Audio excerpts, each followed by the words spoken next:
Hello everyone, today I'm going to show you how I use my heat press. My mom got it off eBay and it works great when I want to make graphic t-shirts for dolls. So now I will plug it into the wall and turn it on.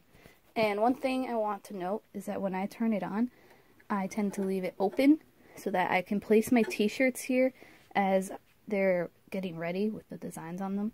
And I do that because I don't want the rubber to get hot. I don't want it to get heated up by the heating element, because otherwise the design will start to curl up, and when I press it, the design moves. So let me plug it in. Here's the shirt I'm going to press. It is a Welly Wisher size t-shirt. I made it out of white t-shirt knit. And first thing I need to do is choose a side I'm going to put the design on. I like to put it on the right side where you can see the knitted lines going down, versus the other side, you don't see them. Second thing I'm going to do is take a piece of tape to remove the lint from the area I want to put the design. So if you leave the lint in dust, it will show up on your transfer and that won't look as nice. So let me remove the lint. Now the third thing I'm going to do is choose a design from all of my graphics. I do have a lot of them because I do a lot of custom t-shirt work, so I need to fill up my pages. So I have lots of licensed stuff like Sesame Street and Taylor Swift, and then a bunch of cute little graphics, so maybe I'll do this horse. Very important that when you're printing your graphics on your computer that you mirror the images for words, because the white transfer paper goes onto the shirt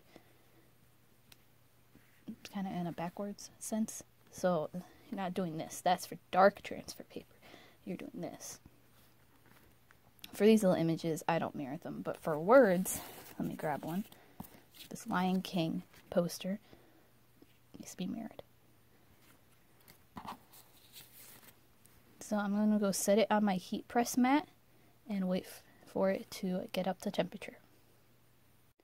We're almost up to temperature, and I will tell you that I do have it set for like 355, but to me that's just an incessant amount of heat. I'm fine at 300. I also do that because when this machine gets up to temperature, it emits a beeping noise that doesn't stop until you turn off the machine or it's not up to temperature, like it cools down. And I really can't stand the beeping noise, so I decided to just start pressing everything at 300 degrees, and it works fine. Now my heat press is up to temperature. Just going to make sure my shirt is in the right position, and I'll swing this around and press it. Very important that you hold the handles, because the metal part, I'm touching with my nail, is very, very hot. It will burn you. So now I swing it, and then I press it down. I do that slowly so that the air moves out at a slow rate and doesn't move the shirt or the design. There is a timer function on this heat press, but it stopped working for me. So now I sit here and count, do a little dance, clean up my area. Okay, so it's been about 13-15 seconds. I'm going to lift the press up. I'm going to swing it out of the way so that I can see my shirt. I'm going to fan the shirt. I don't know why I do this, but it's just become part of my routine. And then I'm going to repress it to ensure that the whole thing is sticking. Because if the whole thing didn't adhere to the knit fabric, when you peel off the backing, it's going to crack and rip, and no one wants that to happen. But if you do have a case where it cracked a little bit, don't fear, because you can always repress it with the transfer paper, or you can try accessorizing the shirt with some texture, gems, bows, colors. You can paint on it. No mistakes in art, remember that. Quick side note about this press, when I'm done using it, I do turn it off and unplug it from the wall immediately. I do this because, one, the heating element and rubber mat are still going to be hot, so if I do need to repress a shirt, it's okay. And two, I learned that when I was in my upstairs sewing room and I had this thing going, and an air conditioner, 2 desktops, and a printer, even a sewing machine, I would trip the circuit because this heating element draws a lot of power. It needs a lot of power to heat up the metal. So just be wary of that when you are using your own heat press. Try not to have a lot of machines running or drawing your power, because you don't want to trip the circuits in your house. Now I'm going to take this to the cutting table so the design can cool down a little faster before I peel it. My shirt has cooled down, and I'm going to peel the white backing off of the design.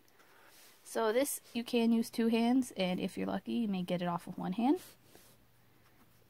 And how I start this is I will bend the fabric back at one of the edges and try to see if the white transfer paper peels up, and then I'll slowly peel it off, making sure that none of the ink is coming off the shirt.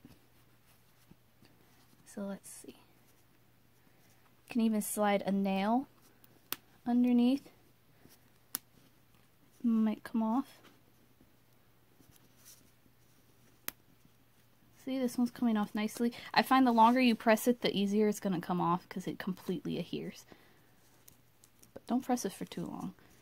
I don't want anything to start to melt. Look at that. Beautiful. Now I have a cute little horse design on my Welly Swisher shirt. And this will be sewn later. I'm just going to show you what some sewn shirts look like so you can get an idea. These are some other shirts I did. They're 4th of July holiday shirts. And this is a Welly Wisher one. And this is for the American Girl doll. And they both have Velcro closures in the back. And I do put in my own branded tag inside. And it has my phone number in case you need to contact me. And yes, that is how I do a graphic t-shirt with my heat press. If you have any questions, let me know. Put them in the comments down below. And thanks for watching. I hope this helps.